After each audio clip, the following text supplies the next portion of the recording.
अगर आप ये वीडियो पूरा देख लेते हैं तो हो सकता है आप आज रात थोड़ी देर तक सो ना पाएं। और अगर आपने बीच में बंद कर दिया तो शायद आप वही गलती दोहराएंगे जो मैंने अपनी पूरी जिंदगी में की। मैं 74 साल का हूं और आज मैं वो बात कह रहा हूं जो ज्यादातर लोग मरने से ठीक पहले समझते हैं, जब कुछ बदलना बहुत मुश्किल हो जाता है। एक छोटा सा काम कीजिए।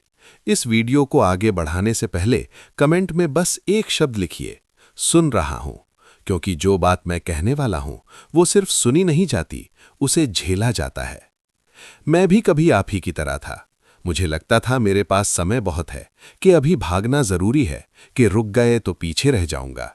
मैंने कभी नहीं सोचा था कि एक दिन ऐसा आएगा जब मैं सब कुछ देकर सिर्फ एक साधारण दिन वापस मांगूंगा। मेरी जिंदगी बाहर से बिल्कुल सही दिखती थी। नौकरी स्थिर थी, पैसे की कमी नहीं थी, घर, गाड़ी, पहचान सब था। लोग कहते थे इन्होंने तो जिंदगी बना ली, और मैं भी यही मानता था। पर सच ये था कि मैं हर दिन थका हुआ उठता था और थका हुआ ही सो जाता था। मैंने अपने आप को काम में इस तरह उलझा लिया कि मुझे याद ही नहीं रहा कि आखिरी बार मैंने बिना किसी जल्दी के सांस कब ली थी।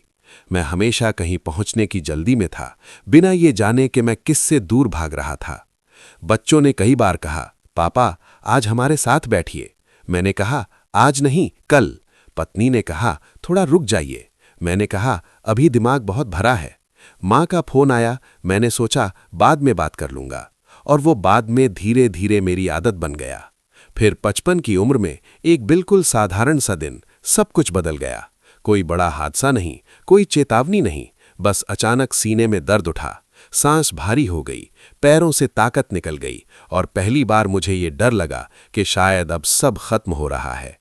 अस्पताल की उस सफेद छत को देखते हुए, जब मशीनों की आवाजें चल रही थीं, मुझे अपने काम याद नहीं आए, मुझे अपने पैसे याद नहीं आए, मुझे सिर्फ वो पल याद आए जो मैंने कभी जिए ही नहीं थे।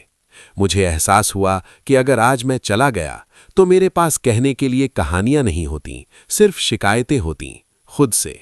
उस रात अस्पताल में मैं सो नहीं पाया, और उसी रात मैंने एक कड़वा सच स्वीकार किया। मैं जिंदगी जी ही नहीं रहा था, मैं बस उसे टाल रहा था।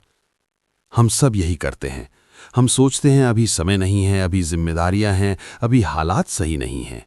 लेकिन सच यह है कि हालात कभी पूरी तरह सही नहीं होते, और समय चुपचाप निकलता रहता है। मैंने 30 साल एक सीढ़ी चढ़ने में लगा दिए, और जब ऊपर पहुंचा तो समझ आया कि सीढ़ी गलत दीवार पर टिकी थी, और तब तक उतरने की ताकत नहीं बची थी। उसी अस्पताल के कमरे में मैंने खुद से कहा, अगर बच गया तो अब जिंदगी को टाल कर नहीं जीऊंगा, क्योंकि इससे बड़ी सजा कुछ नहीं कि इंसान जिंदा रहे और जिया ही ना हो। मैं बच गया, और बचने के बाद जिंदगी अचानक आसान नहीं हो गई, लेकिन साफ हो गई। मैंने पहली बार ये देखा कि मैं किन चीजों पर अपना समय बर्बाद कर रहा था, किन लोगों को खुश करने के चक्कर में मैं खुद को खो रहा था। मैंने सब कुछ छोड़ नहीं दिया, मैंने बस प्राथमिकताएं बदली। मैंने गैर जरूरी कामों को ना कहना सीखा। मैंने ये स्वीकार किया कि हर किसी को खुश करना मेरी जिम्मेदारी नहीं है। मैंने छोटे छोटे पलों को पकड़ना शुरू किया। सुबह की चाय बिना फोन के, बच्चों की बात बीच में काटे बिना सुनना, पत्नी के साथ बिना किसी वजह के टहलना, माँ की आवाज को ध्यान से सुनना, जैसे हर कॉल आखिरी हो सकती है। मुझे समझ आया कि जिंदगी बड़ी उपलब्धियों से नहीं, बल्कि मौजूद रहने से बनती है। मेरा एक दोस्त था सुरेश, पूरी जिंदगी मेहनत करता रहा। हमेशा कहता था बस रिटायरमेंट के बाद आराम करेंगे। 60 की उम्र में उसे कैंसर हुआ। रिटायरमेंट आया, लेकिन आराम नहीं। आखिरी दिनों में उसने मुझसे कहा, मैंने जिंदगी को बहुत सस्ते में टाल दिया। उस वाक्य ने मुझे अंदर तक तोड़ दिया, क्योंकि मैं भी वही कर रहा था। हम सब करते हैं। हम सोचते हैं कि जिंदगी कोई भविष्य की चीज है, जबकि सच ये है कि जिंदगी अभी हो रही होती है। लोग सोचते हैं पछतावा गलत फैसलों का होता है, पर असली पछतावा उन फैसलों का होता है जो आपने कभी लिए ही नहीं। वो बातें जो आप कह सकते थे, वो रिश्ते जो आप बचा सकते थे, वो सपने जिन्हें आपने डर की वजह से दबा दिया।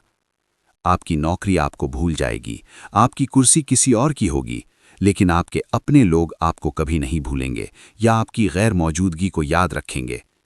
मैं ये नहीं कह रहा कि सब कुछ छोड़ दीजिए, मैं बस ये कह रहा हूं कि जो सच में मायने रखता है उसे आखिरी नंबर पर मत रखिए।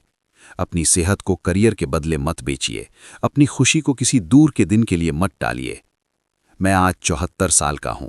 हर सुबह उठते हुए जानता हूं कि समय उधार का है, लेकिन अब कोई खालीपन नहीं है, क्योंकि अब मैं जिंदगी को टालता नहीं हूं, अब मैं मौजूद हूं। अगर आज आपकी जिंदगी यहीं रुक जाए तो क्या आप कह पाएंगे कि आपने सच में जिया?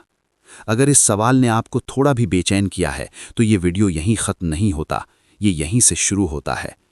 अगर आपको ये कहानी कहीं ना कहीं आपकी अपनी लगी हो तो इस वीडियो को लाइक कीजिए, कमेंट में बताइए कि आपको सबसे ज़्यादा कौन सी बात चुभी, और सुखद जीवन चैनल को सब्सक्राइब कीजिए, क्योंकि यहाँ हम सिर्फ वीडियो नहीं बनाते, हम जिंदगी को टालना बंद करने की बात करते हैं।